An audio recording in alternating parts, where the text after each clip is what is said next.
Hello and welcome to Some of My Friends Read Comics. We've got Beans. I've abandoned my boy. We've got Chris. Go over there and look sad. Sadder. And I'm Kia. Hi, welcome to the show. Today we are talking about a very unusual choice for us, one unlike any other. We are talking about Dogman, Volume 3, A Tale of Two Kitties. What is Dogman? It's by Dav Pilkey, who you might recognize his name as the Captain Underpants guy. I worked in a bookstore for many years. I don't know if people who don't have kids who are in and around this would have even heard of Captain Underpants. Well, there was a movie and there's a Netflix series also. Middleditch in it, and then Nick Kroll is Professor Poopy Pants, and it's way better than it has any right to be.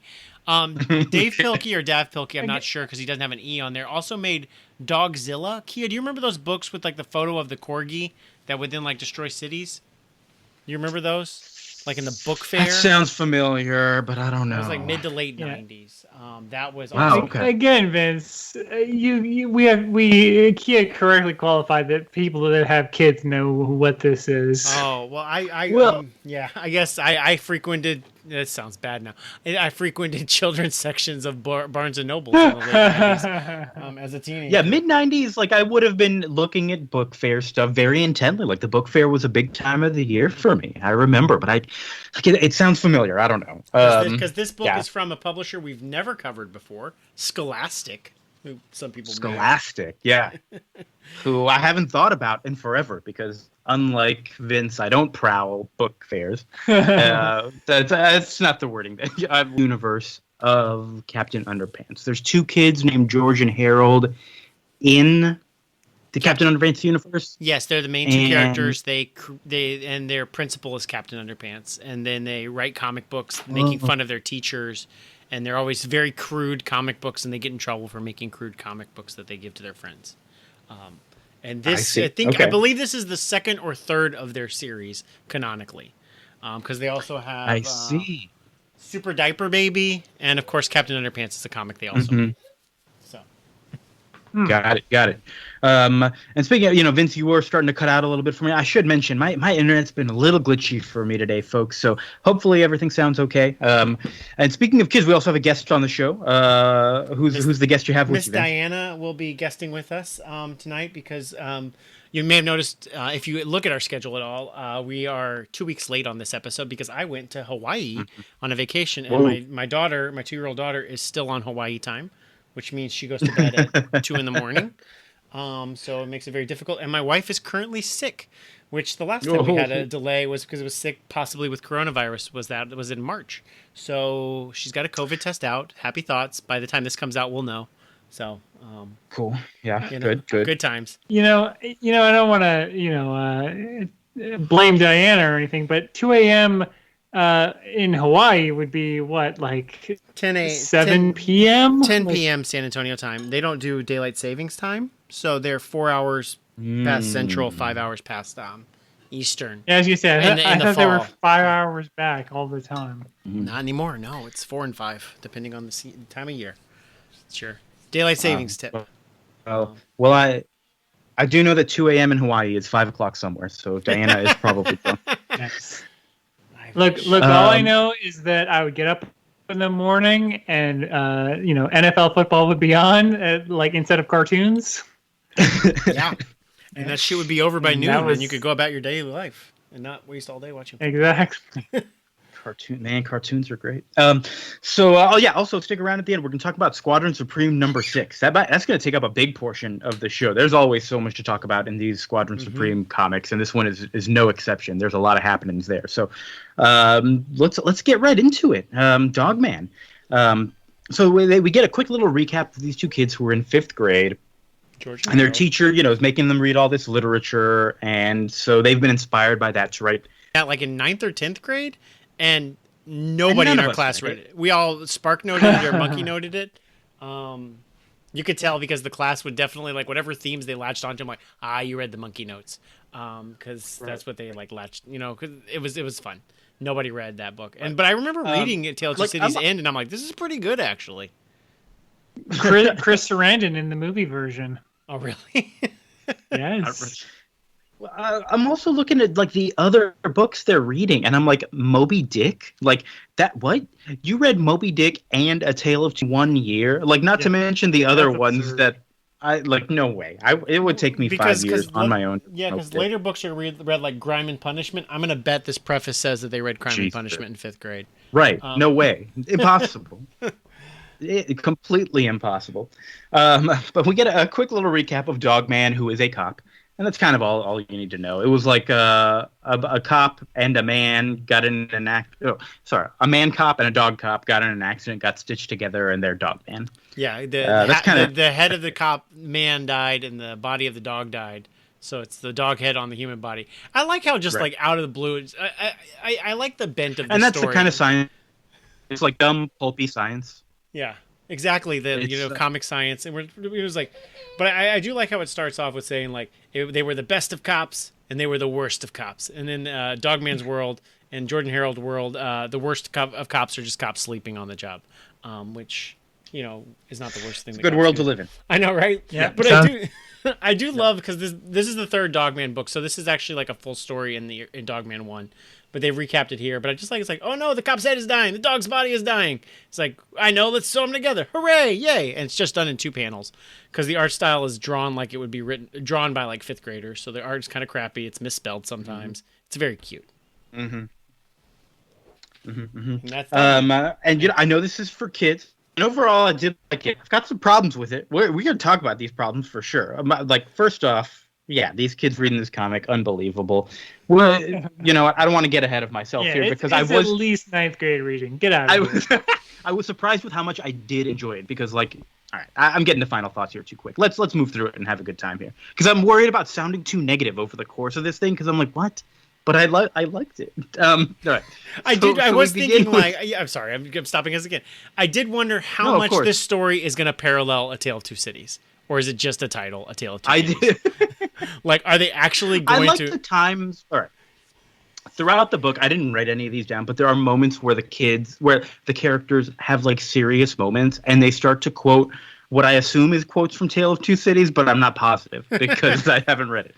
But they sound like important, like literary quotes. Yeah, I don't remember a passage. I remember best of times, worst of times. That's it. I don't remember anything else from Tale of Two Cities. That's a big run-on sentence. My English teacher would have been mad if we. Right.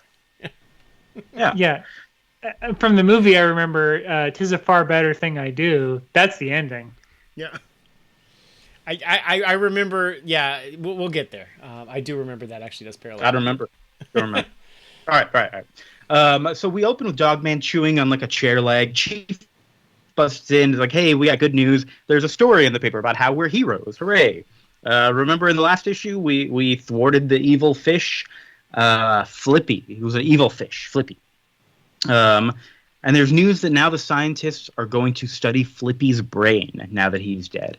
And so the chief is putting Dogman in charge of security for the whole thing. Very important gig. There's a visual gag at the end where the chief's chair breaks. I'd kind of already forgotten that this was Dogman's fault because it was like a few pages back and nobody had mentioned it. Like it took a while. I was like, okay, strange way to open the book. It didn't get me in its good graces. I mean, Kia, it's not that hard to figure out. I figured it. Look, listen, I figured it out. It's just like as I'm reading this, I'm flipping through. I'm like, okay, well, what? Falling backwards? Okay. I don't know. I just Dogman wasn't there to blame. I like the irreverence of this. Is like that was a bad idea to put Dogman on security for this dead fish. Why? Because he loves to roll around in dead fish. Duh. Like that's just like a known quantity for Dogman. I don't even know if it's introduced. Yeah, apparently dogs love that. But I love that it's just like irreverent, like duh. Yeah, and these kids just run with it. Dogman does it. So meanwhile, Petey the cat is in jail. He's another evil character. He is in cat jail, and there's another cat, Big Jim, and it's his birthday, and so he has a lot of balloons. And Petey's like not paying him any mind until he realizes he can trick him and take his balloons and just kind of fly out of jail with the balloons. Perfect plan. I started to get back on board with that moment. I was like, okay, now I think I'm catching on to the sense of humor in this book. He flies home. Place is a mess. He needs a new butler, and he's like, okay, I want someone just like myself. He orders a cloning machine online because you can just do that. And he does the clone. It's like step 1, 2, 3. You know, put some hair in the thing, wait a little bit, open the door. Great, but it's a baby. And he's like, what? And he looks at the back of the directions. Step 4, wait 18 years for the clone to reach adulthood. Loved it. He's just got a little baby of himself now, and the baby's crying, and he's like, oh, I want my whisker back. I want my money back. I want my life back. I can identify as much as I love I thought you might. I thought you might.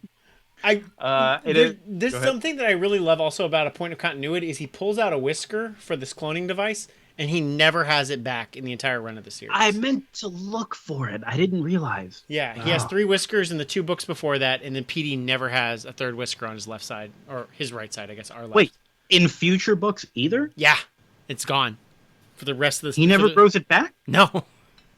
Wow. Okay. Why? That's such an attention to detail. That's stupid, but I love it. Like, let it grow back over time. Maybe book 4 it's a little longer. You know. I don't know. He has asymmetrical whiskers because of this scene. It's all so right. dumb. It's okay. Yeah, maybe he's going bald, Kia. You don't know. That could be. It could be. He is old. He's past his prime, and he's got this kid sucking out all of his energy now.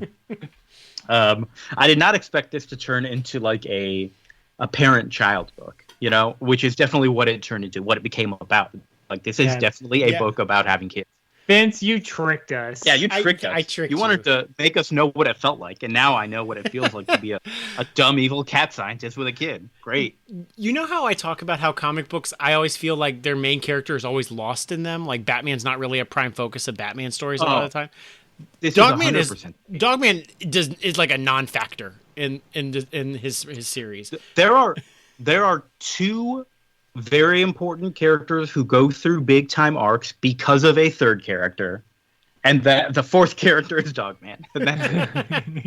Yes. Yeah. We have so we go to a press conference where the scientists are telling us about how they have the fish.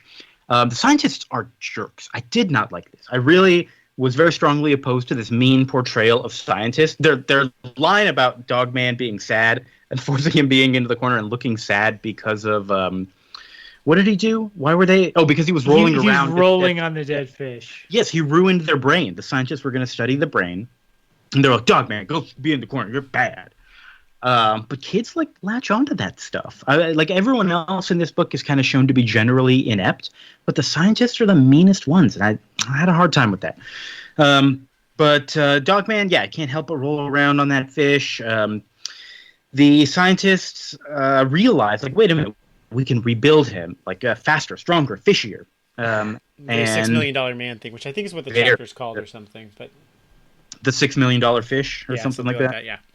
All the chapter titles are like generally puns on classic literature. There's a Great Expectations later, which I really liked, but there's a few other ones. They to do all this stuff though. They go to the super awesome science center over there, is what's written on the building, and that's an absolute joke that like I would love to write still.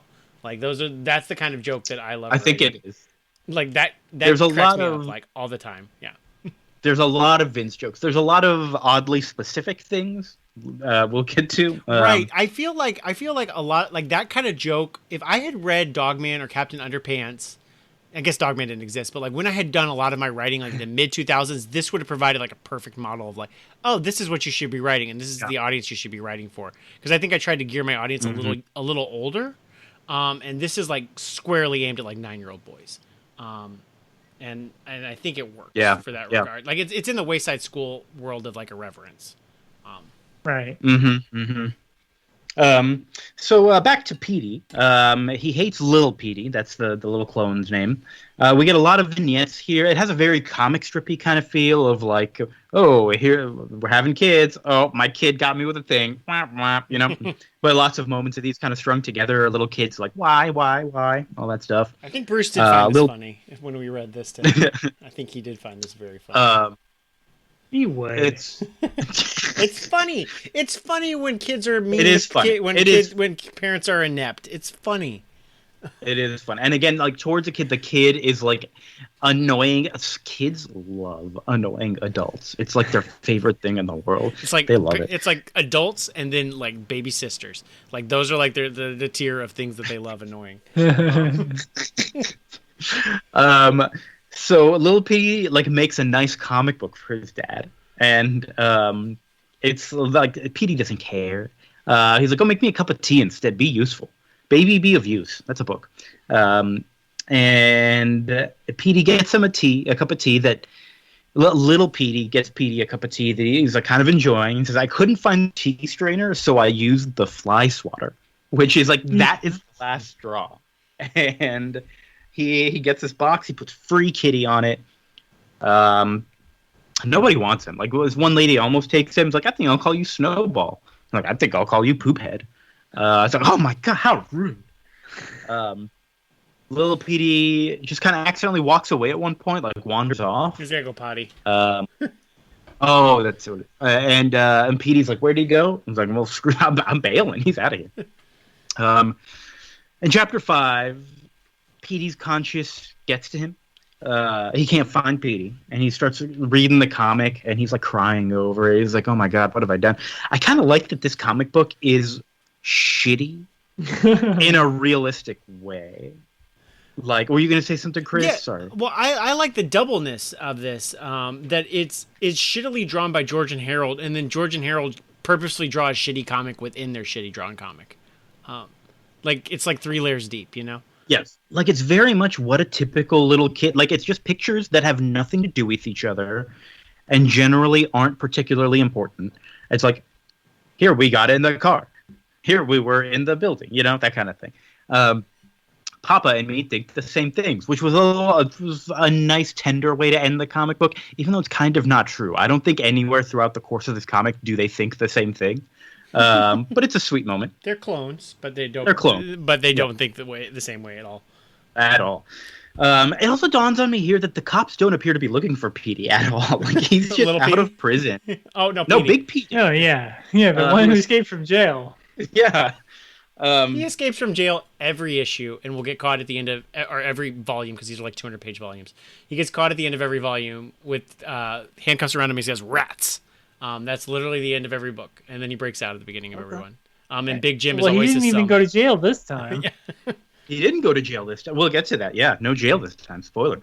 But we get there's a scene with Dogman and the Chief that went on way too long of him just like licking him, and then he leaves and comes back and he licks him again. I don't know. I don't care about the Dogman scene. The Dogman jumping on him is a constant page in the series, and you know it is what it is. It's one of those ones. It's all action. I'm like, okay, I know what this is. Flip right through. Yeah. Let's keep going. But he's like, "Hey, you know, there's a little cat out on the doorstep. Go take care of him. Make sure he's like, you know, whatever. Get rid of him." I think I skipped over the part where, you know, little Petey comes back to the crate and he's like, "Oh, where's my dad?" And he's like pushing the box, trying to find a home. It's very sad. But Dogman is trying to get rid of him, and all these, like, there's hipsters there. There's, like, generally annoying people there, and Dogman is just very protective. He's like, "No, these are not good fits." He barks at him. Instead, he takes Dogman home, turns the free kitty sign into a sleepy kitty sign, makes him a little bed. Very nice. Yeah. Yes, that was very sweet. That was maybe my favorite part. I generally liked a lot of the tender moments in this book when they start to show up. I think they're really great. I have to point out this because the chapter title for this section started with this big splash page of Dogman finding little Petey. I realize now it wasn't a splash page. It was a cover issue thing. But as I was reading it, I didn't really realize. I was like, okay, little Petey's pushing the crate. Well, look at that. And now Dogman found him. And it was like a giant splash. And I was like, wow, nice impact with that. Until I realized, oh, that's a spoiler for what's happening later. And the actual moment, like, kind of lost its impact for me. I was like, okay. But, like, still the overall feeling of all this was nice. I see how it transitions because it's the exact same angle. It's the same art style. Yeah. And I thought it was just like, here, okay, you know? A weird choice for me. Chapter 6. Petey builds a robot. I like this robot because it can read Little Petey's comic, and that is enough information for it to be able to find Little Petey himself. He snatches Little Petey out of Dogman's home, takes him home, and we get a nice little series of him trying to show Little Petey that Dogman is bad and that Petey is good. And he's Petey is a jerk. Like, Petey is just the self-absorbed. He's the worst. And he makes a finger puppet. Like, he cuts out finger puppets of Dogman. Like, I'm Dogman, I'm dumb. But I like drinking out of toilet bowls and pooping outside. And Little Petey's all about it. He's like, oh my god, it's so funny. And he's like, no, you're not supposed to like him. You're supposed to hate him. And he's like, here, look. And he makes a Petey finger puppet. He's like, oh, look at these high cheekbones. Look at how much of a genius he is. And Little Petey just falls asleep. He's not into it. He's hugging the little Dogman doll, which I also enjoyed, that he just made him a little Dogman doll on accident. Dogman wakes up. He's worried. He goes looking for him. He gets some help from an unnamed female cop. Does she have a name?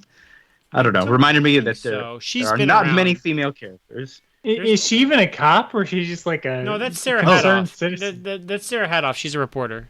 And I can't remember if Dogman's into her or into her dog. I can't remember that. It's not like a love triangle or anything. I just can't remember. But Dogman. I was going to say that's disturbing. I don't want to. So meanwhile, I forgot to mention. So they the spray. Oh no, we haven't. I skipped something. What did I skip? You skipped one scientist scene. There's also...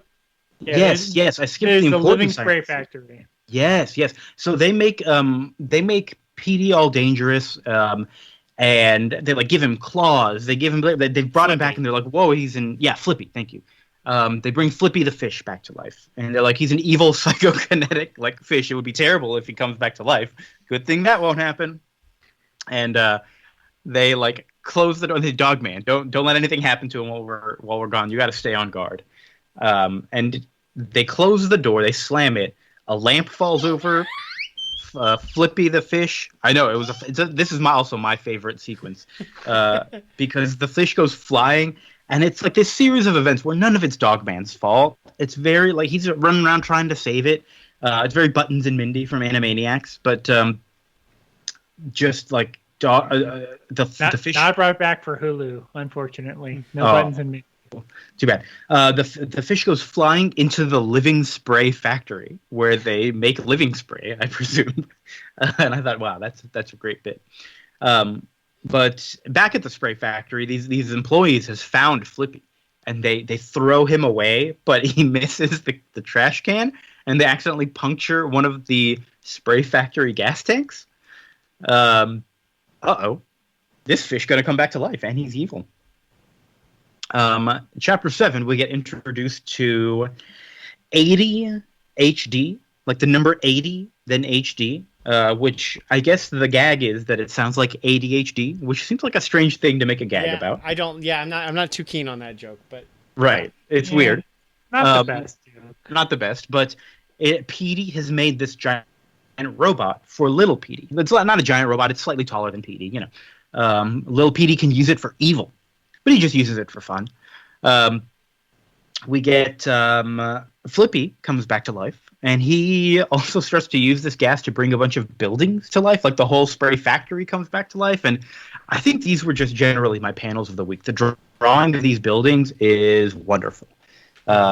They look just hilarious with their googly eyes and their big muscle arms coming out of their bodies. They're running around going like, gooba gaba, one of us.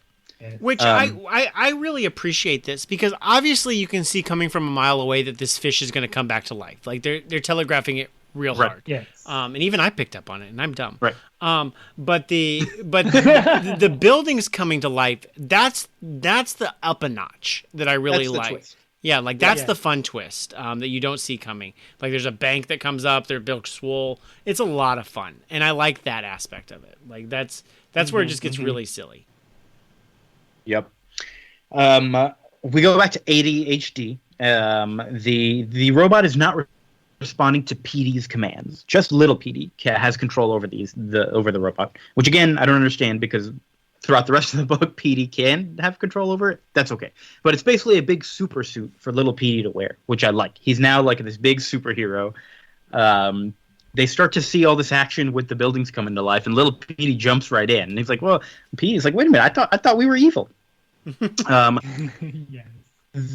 We get a bunch of fighting with, the reporter and Dogman and the chief, and there's another little dog named Zuzu. That's the reporter's dog. That's the reporter's dog, yeah. And they're I like taking dental floss, like literally across an intersection to trip a building. That was good. That was good. They're like finding ways to defeat these things. Dogman starts driving a big French salad dressing truck, which again oddly specific, but I liked it. I think it allows you to give it a nice orange color. But it seems to do the trick, slipping up these buildings and everything. Flippy is very sad to see his buildings destroyed, but he's still got a bunch. He's got like 4 of them left or something like that. One of the building eats the empty truck. There's no more French dressing. Dogman and Zuzu are about to get eaten. Well, it's because the reason it's French dressing is so they can have a chapter that's called the French Dressing Revolution, because the Tale of Two Cities takes place during the French Revolution. It's a long walk. You're correct. Yeah. No, I remember. It does make it feel like, okay, yes, that connects. Yes, it's perfect. It's seamless. It also reminds me. You also could have called it the French Connection, maybe, because there's a lot of driving. This moment definitely reminded me of when I was in GT English in high school, and we had to read a book and we had to do something for it. Me and like Keith McDonald, we made these, and another guy, Kevin something. We made a bunch of just videos that had nothing to do with the book. It was just like dumb jokes that was like, oh, French Revolution, if whatever. Oh, and they're nothing. We did that too with like Crime and Punishment was like the shopkeepers. Were like hawking things like a QVC. And you just did like a sketch or something. Yeah, so dumb. And then they got murdered by the whoever in Crime and Punishment. I remember that. There was no educational value in any of it, but I guess the teachers appreciated that we put some sort of effort into it. And we had like 3 call outs to like whatever book we were supposed to have read. So like, it's the French Dressing Revolution. That connects the book. Yeah. Call it a day. That tracks. And then so we do get Lil Petey is now. Everybody, there's too many similar names in this book. Yeah. Lil Petey sees the action and he's jumping in. He swings in, save the day, because he of course cares about Dogman. Dogman's his friend. There's still buildings there. Basically, all of Chapter 9 is like Little Petey being a rock star, being a total superhero, beating up all the buildings. Flippy the fish says, "Oh my god, I gotta stop that cat." Petey, in a moment of real growth here, sacrifices himself so that everyone else can run away. He puts himself in the super suit. And that's where the connection to Tale of Two Cities comes into play. Sidney Carlton. There was Sidney Carlton. I don't know.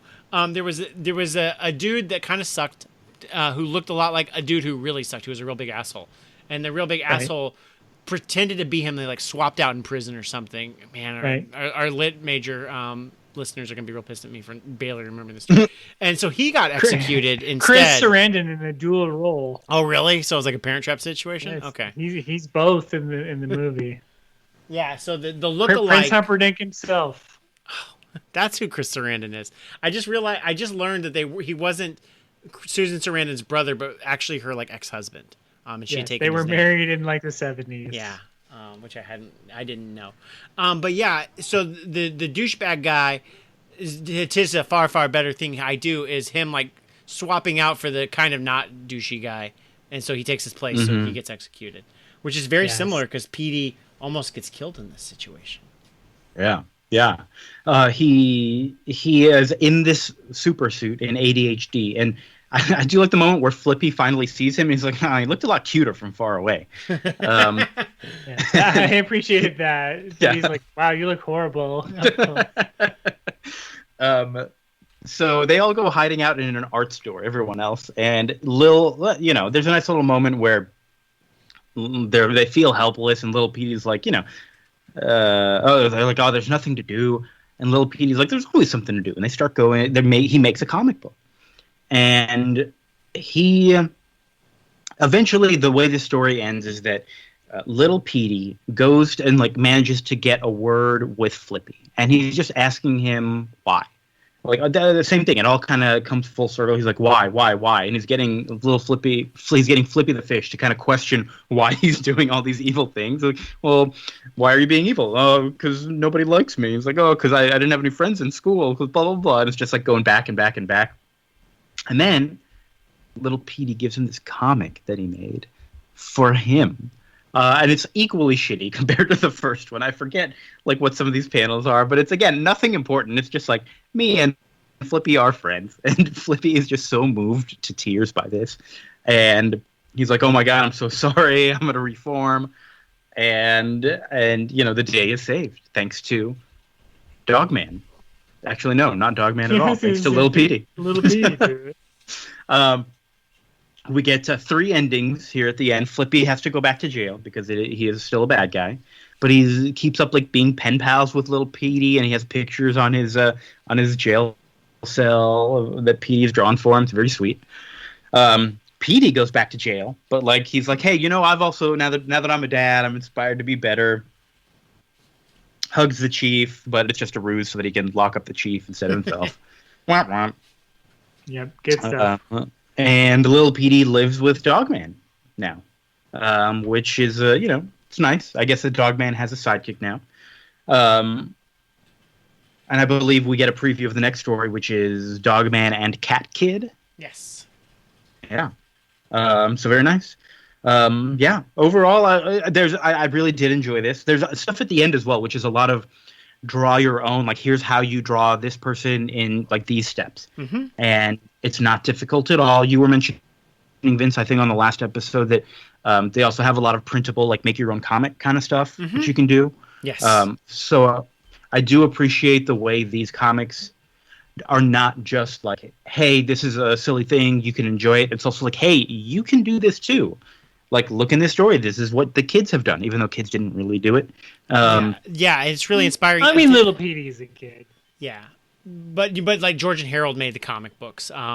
Because 2 points on there. The next book I think comes out in December, so next month, and it's 39 short stories. Because little Petey teaches a writing class for 39 little fish on who were villains in the previous book before that. He taught them how to write, and so they have like 39 short stories written by these different fish in different like art forms. So like drawings, claymation, those kind of things. Should be pretty cool.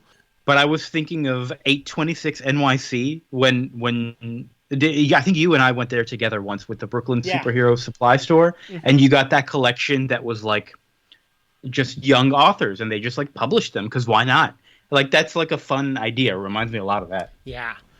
That's awesome. And then the thing I just remembered now is that Bruce actually had drawn pictures of Dogman, like, on just his notebook, and he never draws. He's not much of a drawer. And he had drawn pictures of Dogman before he ever got a book. So he must have borrowed it from one of his friends or looked in the back of it, like, after school one day. You know, because it's really simple to draw a Dogman, which is good. It's nice and inspiring. Like, it's real, like, low barrier. Because I remember trying to draw Spider-Man, and Spider-Man's not that hard, but it never looked like Spider-Man or Batman.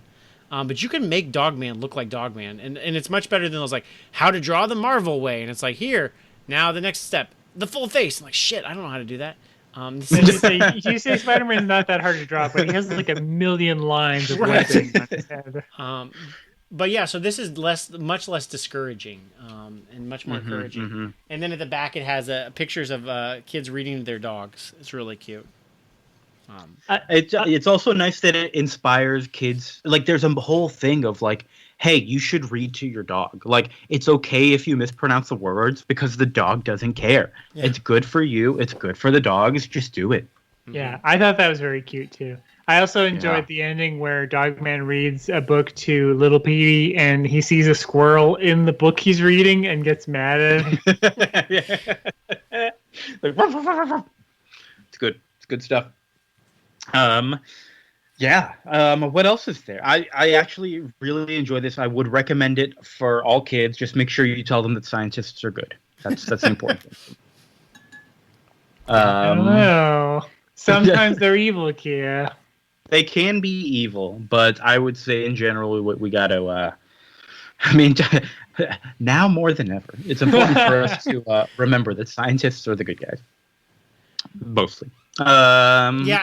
Every set of parents I've ever talked to, like we've all independently come to Dogman, and we'll be like, man, Dogman, like as far as books that we read to our kids or our kids are reading, like this is one of the top tier ones. I feel like for if your kids are just gonna be off reading books, like this is a really good one. And as such, it's like, I mean, it's the comic with one of the best distribution. It's in every store. It's in Barnes and Nobles. It's in Walmart's.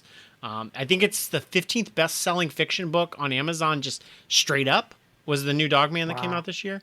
So like, it's doing really well for itself. I mean, it's got the Scholastic distribution, so it's not in local comic book stores. So it's cool to cover this because this is not usually like the venue that we would cover comics in. I mean, it was in my local comic book store. Oh, really? Was it?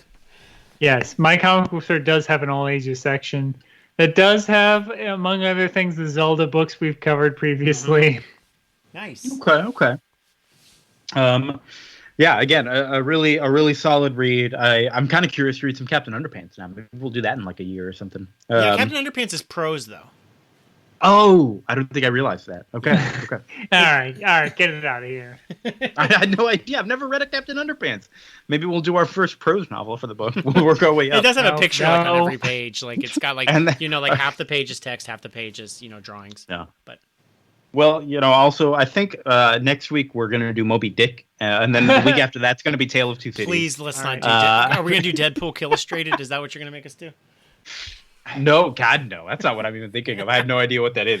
It's Deadpool and Moby Dick. It's a thing. I'll send it to you. I've at least read Moby Dick relatively recently, within the past 10 years, so I do know what happens. So I can help you out if you can't finish it. Does he end up getting that white whale? You were in 5th grade 10 years ago? No, I've got bad news for you. That whale wins. Well, I was just making jokes about white whales. Well, we'll get to that. We'll get to that. I hope we don't. We will. We definitely will. So Squadron Supreme number 6. I think it's time we move on. And again, we've been talking about Squadron Supreme one issue at a time. This is the one from 1984 by Mark Greenwald. We might be getting into 1985 territory here now. We're gonna probably go into this one a bit more detail. We're getting into that halfway point of the comic, and it's been 4 weeks since we talked about it, so there's a lot of stuff going on here. But I think we're ready to jump right in. The Squadron Supreme has made Squadron City. Now that they've taken over America, they're trying to make everything better. They're realizing that all their family needs to be close by, so they've made a big city for them. We start with Arcana making the whole base invisible, so that nobody can see them. The Wizard is still not forgiving himself for bailing on the squadron to check on his family. I'm still mad at him about that. Yeah. I'm mad about that. I'm just so mad that he's like, I hope everybody forgives me. I clearly made a lapse in judgment. I'm like, no. What kind of gaslighting are you of these fascists? Like, no. Like, you made the right decision. And also they were lying to you. So no. Yeah. Right. The lapse in judgment was that he ran back into the room with an assault rifle and was like, "This will solve the problem." That's also he had a few lapses in judgment, but the main one that he talks about is the one that he bailed on them, and so it's weird that it comes up later where you're like, okay, that's what this kind of guy is. I get it now. We get a few scenes of starting to meet all the villains that they mind-controlled from the last issue. Sorry, not mind-controlled, behavior modified. They've made them good guys. Hyperion just kind of going around saying hi to everybody. Tom Thumb is the first, with Apex. Apex is like the big gorilla in the electric wheelchair thing, who is also like a scientific genius. And she has been going around improving all of Tom Thumb's machines. And Tom Thumb's kind of like cursing her under his breath and is like, oh, gee, I wonder that. Till later, she starts to compliment Tom Thumb, being like, yeah, he did like such a great job like building a base for all this, and I've been able to use my brains to like just kind of make it all a little bit more efficient and this kind of stuff. And Tom Thumb's starting to be into her a little bit. And I'm like, okay, we got a budding romance here, maybe?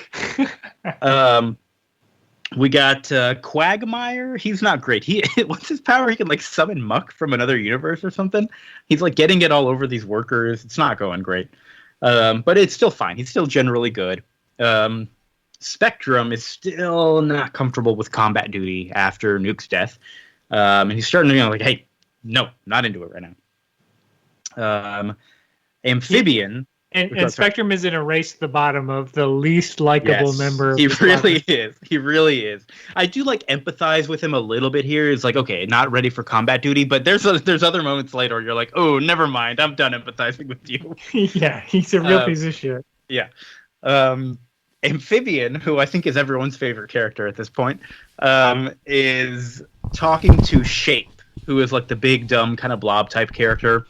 And he's trying to figure out, like, hey, how did the behavior modification thing fit? Because he's got big problems with it. But Shapes is like, I feel fine. I feel great. I'm a good guy now. I'm being useful. This is the blob one that talks like in like Bizarro voice, right? Right. Yes. He's like, me dumb. That kind of stuff. I'm like a dog man. Blah, blah, blah. They are putting together a fake lake for Amphibian because they're 2 hours away from any real water. Hyperion comes by to check on them, and Amphibian just like, I hate this location. Why couldn't we be actually close to the ocean? Well, you got outvoted. It's like, I get outvoted for fucking everything. Yeah, he's getting mad. Yeah. We go to Foxfire, who has a new outfit. Hyperion compliments her on it, and she's like, she's into it as well. I think we might have another budding romance here. She mentions that Lady Lark has left her post to go check on Archer, who, as we know, Archer has behavior modified Lady Lark to love him. Nobody else knows this, but Lady Lark keeps on like being real aloof with her duties and just focusing on Archer. Archer had the big fight with the Institute of Evil before they turn him into good guys, and so he's all banged up. He's in the hospital. Lady Lark's all over him, and he's really regretting it all now. He's just like, ow, ow, ow, stop hugging me, hey. So now after Lady Lark leaves, the Blue Eagle confronts her, and there was a little like love triangle brewing there until it was just kind of dropped after Lady Lark got mind control, and Blue Eagle's like, what is going on? You were ready to leave this guy, blah blah blah. And she's just like, she yells at him and uses her sonic powers on him to like, get away from me. New character alert. Oh boy. We got Master Menace now. He has been busy. So this book has been going in real time as well, which it continues to keep up. For the last 6 months, Master Menace has been taking over the Middle East, which I mistyped in my notes as the Middle Easy, which is also okay. And now he's starting to see on his screen. It's a little less than New Orleans. Is that what we're? Yes, exactly. It's not the Big Easy. It's the Middle Easy. And he's seeing what's going on in America, and he's like, "What? The Squadron Supreme took over America? Like they were my rivals, but now they're kind of my equals now. Like they're almost my opponents and taking over the world." He's taken over Saudi Arabia. He's got some allies of his own as well. Cerebrax, Mink, Remnant, and Pinball, and we don't learn anything about them because they're like, hey, listen, the Squadron Supreme's been kind of brainwashing everybody, and we don't want any part of that, so we're thinking we're gonna get out of here. Is that cool with you? And he's like, yeah, sure, that's fine. He sends them out of the world, like to a different planet, I guess. I don't know where. To Earth 616. Spoiler alert. Maybe. Is that really? I don't remember. Well, if you read the last page, it says like read Captain America, whatever. They show up in that issue. Interesting. Okay. I have a new question about that when we get to the end of this. Okay. But so now I'm curious. Like, is Master Menace from another planet? I don't know, but he does say that he wants to obtain this device so he can find a way to reverse the effects. That's his goal. We get to our team meeting, our daily briefing. We get to the team meeting, and we hear back from people. Someone was at doing the whole behavior modification thing at a prison, and one of the wardens wouldn't let them use it.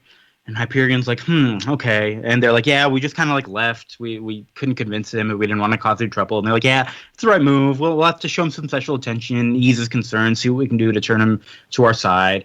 And Amphibian, Chris, you want to describe this? This was your favorite moment, I think. He is furious at the team, and I completely agree with Amphibian. He's right, but this is just and he hits on it again later. But he's like, And what if he doesn't agree with you later? What are you gonna do? Mind control him too? Huh? You gonna mind control everybody? Is that your thing? This is like amphibian. Like, please. He starts bringing it up just like that's all he says anymore at this point. He's just like, no, just I hate it. He's so mad. Yeah, because he brings it up again in the next segment too, and you're just like, dude, like, come on, I get it. I forget what one of the other characters. Oh, Diana, you okay? It's okay, Diana. She does not like y'all besmirching the good name of Amphibian. No, we do. Like we said, we agree with Amphibian and we like him. But one of the other take characters, it up with the boys, Diana. One of the other characters says, "Get off it, Fibs! Not that rap again." Like, all right. But they are now voting to see if the Institute of Evil should be full members. And God, I love these scenes where we just get to see everyone's unique point of view and take on the subject. Whizzer, who earlier, he's the one who was like, he's bought into this whole thing of like a company man. He's like, no, their powers are weird and they wouldn't fit in with us. I'm like, okay, I see who you are, Whizzer. I see who you are. Power Princess says yes, they should be. Spectrum says yes, they should be. Amphibian says no because it's wrong to exploit them, and we've already behavior modified them to become good, and now you want to use them to like help us, blah blah blah. Tom Thumb says yes. I like that Amphibian votes no. I feel like Amphibian is just like, fuck it, I don't even give a shit anymore. I'm just voting however. He doesn't actually vote. He doesn't even vote. He's just like, it's wrong. I thought his hand came up. You're right. Tom Thumb says yes. Blue Eagle says no because it could make them look bad for associating with villains. Lady Lark says no because she'll never forgive Dr. Decibel for modifying her vocal cords. I forgot to. Did we meet him earlier? I don't know. Yeah, he's in the last issue. Lamprey was there as well. Yeah. I just mean earlier when they were going around seeing everybody's posts. Arcana says yes because they're going to need more help now that she's got a baby on the way. Whoa! And the next panel is like, after things settle down and everyone takes a few seconds to congratulate, they're like, okay, well, it's 4-4. Hyperion's a tiebreaker. He says, yes, there'll be new members, but we're going to break them out into the field slowly. Anything else, everybody? Anything else going on? Any new business? Any new business? Blue Eagle says, actually, yeah, I've got something. Oh, Diana hates new business. Old business only for Diana. 100%. Blue Eagle says, actually, yeah, I've got something.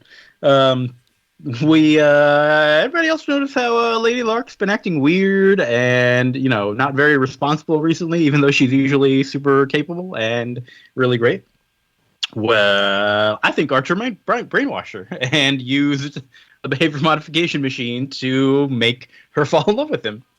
And they're like, whoa, hold on. That's, and he's like, yep, I accuse him of high treason against a squadron member. And the shit is really hitting the fan here with this storyline right now. And Amphibian's like, I fucking knew it. I knew something like this would happen. He's so happy.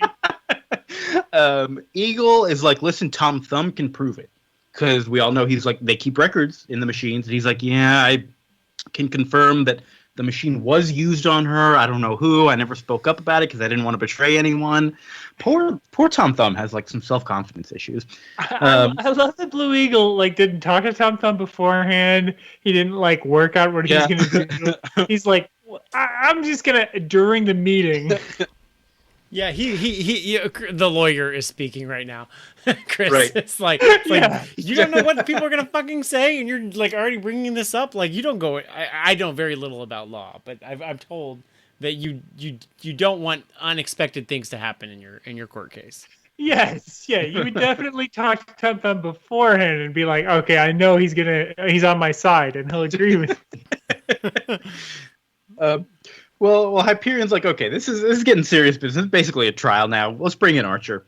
And Archer, he's like, yeah. He just straight up admits it. And they say, oh, okay, well, let's send you away now while we discuss what to do with you. Tom Thumb says they can't undo the programming because it would cause permanent brain damage. Or they can't reprogram her. Lady Lark runs away and goes after Archer to be with him because he's so sad and she's still in love with him, even knowing that he brainwashed her. So they all vote. They kind of discuss first, but Blue Eagle says, yeah, they got to kick him out. Spectrum says, it's just a mistake. Excuse me, you didn't kick me out after I killed Nuke. Power Princess says, well, that was just a mistake. Maybe we can just behavior modify Archer to keep him from doing it again. She's definitely just like, she's modify hungry here. She just wants to go on a spree modifying everybody. Whizzer says, he's learned from his mistake. He's clearly suffering from it. Again, a surefire sign of what kind of guy Whizzer is. Arcana says it's a straight up violation of Lady Lark's body and that he has to go. Yeah. Arcana is like the only other woman on the team is like, this is basically rape. Yeah. Amphibian calls them all hypocrites for handing him a loaded gun and shirking the responsibility. And then everyone votes. 3 say do nothing. 3 say kick him out. Power Princess says behavior modify him. And again, Amphibian, who I've been on his side up till now, he votes don't discipline him because he hates the brainwashing so much. Yes, yeah. That he's like, it's not even his fault. And you're like, wait, what? Well, yeah, I didn't track that one either. That's I think I got confused. We were talking earlier. This is the one where Amphibian's like, I'm very much against this thing, but let's not punish him for it. And I feel like Amphibian is just like when you get so mad that like you're not even participating in the meeting and argument anymore. Right. It's just like fuck it. Like I don't give a shit anymore. You guys all suck. I'm leaving these people. He's done. He's done. Spectrum is also back to being like 100% on my shit list because he now wants to. So Hyperion is a tiebreaker vote, and he says, "Yeah, we're gonna kick him out," which is good on Hyperion, you know. But Spectrum is like wanting to fight Blue Eagle over this. Okay, now my best friend's out of the club, and he's like, "Dude, he like, what are you talking about? Like, he used this thing on this thing. Like, quit trying to fight me. He did it." Yeah, he admitted he did it. Like, it's not like it's a question. Lady Lark is also still in love with him and just, like, quits the team so that she can go with him, which is, like, a double, like, dang, like, she's really stuck this way. Poor her. Now, poor her for real. Like, that's a tough, like, damn. So now late at night, Amphibian is so mad he goes to all the behavior modification machines and he smashes them to bits. And then he goes, we get like a real monkey's paw moment we were talking about with the behavior modification machines. Like maybe it's working too well. Not a pun because he goes to Apex and he says, hey, I need you to erase the plans for the machines. And she's like, what? And it's like, I know you can't say no because I'm a member of the Squadron Supreme. You've been programmed to say yes to me, so erase them now. And she's like, okay. And he's like, yeah, I know that Tom Thumb will be able to rebuild them soon, but like, fuck this. I am out of here. I am done with these people. I'm going back to the sea. One man can't do anything to stop them, and I'm just staying in the sea forever. And I'm like, great. I was hype about this whole scene. I was like, great. But he is wrong. There is not one man. There is one man that can do something to stop them because we see Nighthawk. He's on the case. President Batman. Former President Batman. It's been a few months. We haven't seen President Batman. Have we not seen him since issue 1? Issue 2, I think, was the last time we saw him. Beginning. Yeah, but he's been like quietly studying them, getting. I think the captions just say like he's been getting more and more appalled with their actions, just like we have been. And he's now in the Middle East, I guess, maybe doing something to or is he in Russia? I assumed Middle East because we saw it earlier, but those buildings could be like kind of Russian. I don't know. He's somewhere and he's doing something, and we know that things are starting to come together. Ooh. Should I spoil the issue of Captain America that it tells you to read? That was my question, because Captain America, it says to be continued in Captain America 314. I'm like, fuck you. This is a 12-issue miniseries. We're not supposed to go anywhere else. But it is written by Grunwald. Do we need to read that? Do we have to pivot for an episode and go read Captain America 314? I have no idea. I don't think you have to. So I think I can just tell you what happens. Okay, cool. Okay. So Night, President Batman, right there. He goes to basically Doctor Strange, who is in the tower in the 616. No. The Doctor Strange of his world. Okay. Oh, okay. And he's like, I'm too old to help you guys. I guess he could be Dr. Fate in the DC world, whatever. Okay. But he's like, I'm too old to help you, but I can send you to people who can help you. And so he gets like teleported to the 616. And then in Captain America's world, Captain America is like, who are you? What's going on? And then he's like, okay, I don't totally buy this, but you also seem to know a lot about like pretty classified missions that the Avengers have gone on because they've encountered the Squadron Supreme twice before. So then he's like, they put it on a vote on the Avengers, like, should we go to this world and like fight the Squadron Supreme? And Captain America has, let me find, because I took a screen cap of it because I thought it was so funny. Captain America has a scene where he says, it's a difficult call. We're being asked to go to a foreign world and help a rebel change its form of government. This strikes me as wrong. We do not, after all, go around our own world and alter governments whose policies we disagree with. well, maybe in your universe. Yeah, I'm like, are you just saying the Avengers don't make a rule of this? Well, all right. So yeah, it sounds like basically he went to 616 to try and recruit the Avengers. They said no, and he comes back and he's like, well, that didn't work. Yeah, they say no, and then the three villains we saw leave the Doctor Doom variant. Those three villains are in the 616. Captain America and Nighthawk run into them. Captain America's like, "We guys haven't committed any crimes here." But we also, like, you'd have to be like a political asylum. Like, you'd have to go through the whole process of like going through that. Are you sure you don't want to just like try to form some kind of, I don't know, like revolutionary group or something with this guy Nighthawk? And so they're like, oh, okay, that's actually fine. So those three villains from this issue and Nighthawk agree that that's what they're going to do. And then they don't even have time to like say what they're going to do next before they are teleported away. And Captain America's like, well, good luck to them, I guess.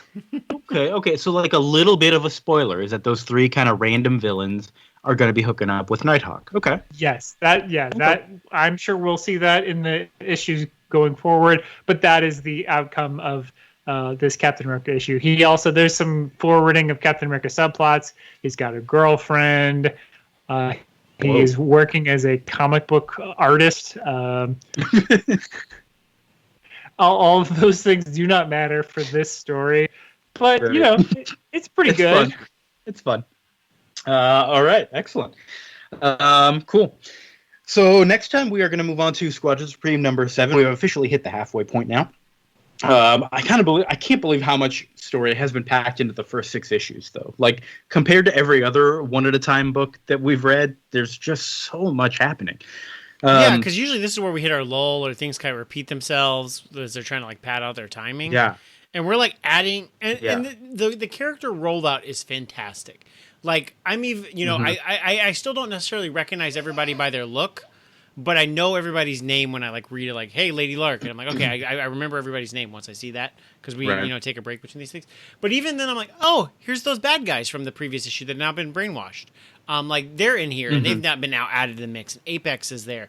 And I'm like, and I'm following pretty much everything. I'm like, you know, like at the beginning of this, like Spectrum and Archer and Blue Eagle kind of like all like blended together for me. But now they're like distinct individual personalities. It's done a very good job in 6 issues. Yeah. I also didn't realize the sort of double name there, Apex, until you kind of said it away. Then I was like, oh, how did I not pick up on that? I'm sure we talked about this last episode. I think we did also. Kia may have specifically said those words. Oh. I may have said that and forgotten. All right. So I'll say it again next time. Don't worry. But yeah, that's it. So next time we'll read number 7. We're also getting into the holiday season here. So we are going to be reading some Christmas books. We are reading DC's Christmas with the Superheroes, 1988. It's a collection of just short stories. Or is it like full-size issues? It's full issues. It's like, it just looks like they just pulled a random assortment of back Christmas issues. from years past, and then just jammed them in a volume together. It's like 120 pages or something. It looks like it's 6 issues. Yeah, it's just like it's like 5 or 6 issues of Christmas issues. Yeah, because I was specifically trying to find. There's this Batman Brave and the Bold, like 184, 134, something like that. It's supposed to be really, really good, but I could not find it on DC Universe, and therefore we're not doing it. But Christmas with the Superheroes is a collection of like 70s and 80s stories. Batman in, Wanted, Santa Claus, Dead or Alive. And this is all on DC Universe in just one collection. So if you type in like Christmas or holiday, you'll find it. Justice League in, The Man Who Murdered Santa Claus. And then the Teen Titans Swinging Christmas Carol from 68. So that must be a Teen Titans cast we're not familiar with. Swinging Christmas Carol? Yeah. All right. That's Dickensian, tying with what we've got there. Dick Grayson's again. Dick Graysonensian. The Legion of Superheroes in Starlight, Starbright from DC Special Series 1979. Superman in was 'Twas the Fright Before Christmas. And also then Batman in The Silent Night of the Batman from 1970. So a good smattering of issues. I was going to also push, but we're not going to do it. Is the Superman? There's a Christmas Superman story from 1940. Even though he's Jewish, he somehow saves Santa Claus. So he does that. That should be that. You can check that out if you just type in holiday on DC Universe app. You can find stuff like that. So Christmas the Supers. I think there's also 1989. So we may come back for this next year as well. Nice. We'll do Underpants and Superheroes 99 next year. Yeah, that's our schedule for next year. Yeah, I don't think we've ever covered the Legion though before, so that should be fun. Other than like Crisis. Yeah. I cool. think so. We should do that at some point for sure. All right. Well, that's getting us to the end. What do we got to plug? Chris, your stupid minds. What are y'all doing? We just released an episode this week about the Money Plane, featuring Kelsey Grammer as the bad guy. Spoiler alert. Ooh, Diana hates Kelsey Grammer. Did I call him Kelsey Glamour almost? Kelsey Glamour. That's a good drag name, Kelsey Glamour. That is a really good one. Also co-starring the WWE's Edge. Oh God. And his wife in that movie is Denise Richards, who has barely more than a cameo. Oh, good lord! But she's also there. Denise Richards is on. I think the Real Housewives that Kelsey Grammer's ex-wife is on, if I'm not mistaken. Because Denise Richards is a Real Housewife now. Maybe that's how they knew each other. Yeah. Maybe he got her cast as Edge's wife in this movie. It is, again, it's called The Money Plane. It is a very silly movie. We had a lot of fun talking about it. So check it out. We have over 175 episodes back cataloged to check out. Great. So yeah, it was a lot of fun. Cool. Vince, you're back from Hawaii. Yes, I'm back from Hawaii. I've got nothing to plug though. I have been playing. What about your new dog? We got a new dog. We've read books to him. His name is Tim Dunkin' Donuts. He's a little pug. He's 8 weeks old. He's very cute. He's very cute. We've got that. We've got an Xbox. We've been playing the Avengers Xbox One game. It's pretty good. Wow. It was mismarketed to me as Destiny. Diana doesn't like it. Yeah. That's what I heard, Diana. Yeah. But it's pretty good, but it's not as good as Miles Morales, which I've been playing on my PS4. So, yes. Okay. I too have been playing a lot of video games, so much so that I've been streaming on Twitch. In case you would like to see my face on the bottom corner of some Mario levels, you can follow me on Twitch. I'm Kiarash with 3 R's in the middle there. KIARRRASH. I sounded like a dog there. I sounded like Dogman. But I have I basically just play tough Mario levels that my viewers give me. A few that have been so tough that I have had to identify them as my white whales and refer to them over the course of a few sessions. So that's the connection. I've gotten a couple already, but there's always more white whales lurking around the corner. That's the Moby Dick connection from earlier that I said we'd get to later. That was a dick joke. Wow. Another dick joke, yes. Yeah, we've got a lot of dick jokes on this show. But yeah, other than that, I think I've mentioned on the show also the YouTube that I was doing. I'm gonna eventually do that. Kind of figuring out the balance between the Twitch and the YouTube. But yeah, I've done it every night for the past 8 nights, so I'm having a good time with it. Gonna keep on going. But other than that, I think that's about it. Oh, I did have one question for our. We don't do our contest that often, but in these 6 chapters, how many of them do you think will have Santa Claus in them? Santa Claus is in the title of 2 of them. As a character. Santa Claus is in the title of 2 of them, but how many will have him as a character? Yeah. Well, he'll make an appearance on. Sorry, how many stories are there total? 6. 6.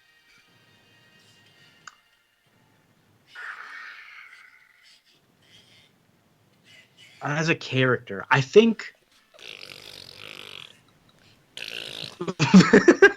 Is that Diana? Diana is booing how long I'm taking a guess. I'm going to say 4. All right. Chris? 1. Oh, One? even though there's 2 of them that says wanted Santa Claus dead or alive, and the man who murdered Santa Claus. That's right. He's a metaphor in one. Okay. And then Ooh, it I'm could gonna be a metaphor. What do you think, Vince? 4 is such a good number. I'm gonna say 5 then. What? Yeah. I thought you were gonna go less. I thought you were gonna go 3. I was thinking 3, but 3 seems too small. I was thinking 3. It also seems too small. You're right. I've got plenty of room now. I've got.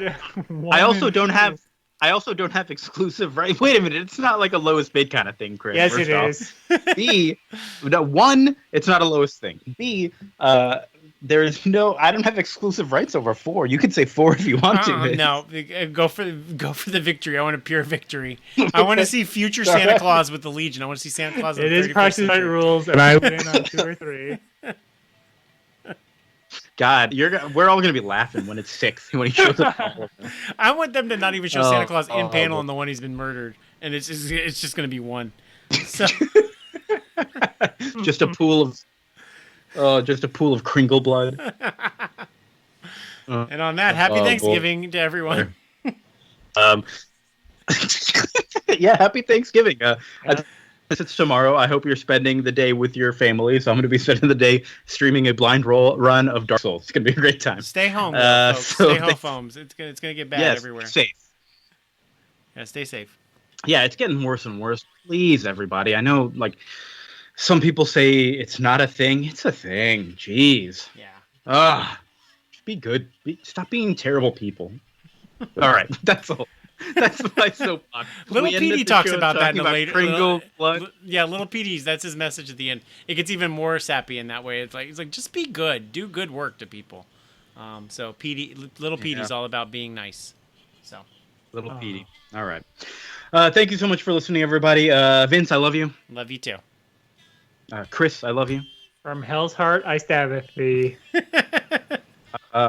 Sorry, your stream kind of the voice cut out a little bit, but it sounded like you said you loved me. So thank you so much. I will talk to the rest of you. Oh, listener, we love you so much. Yeah, I think that's it. Good night, everyone. Bye.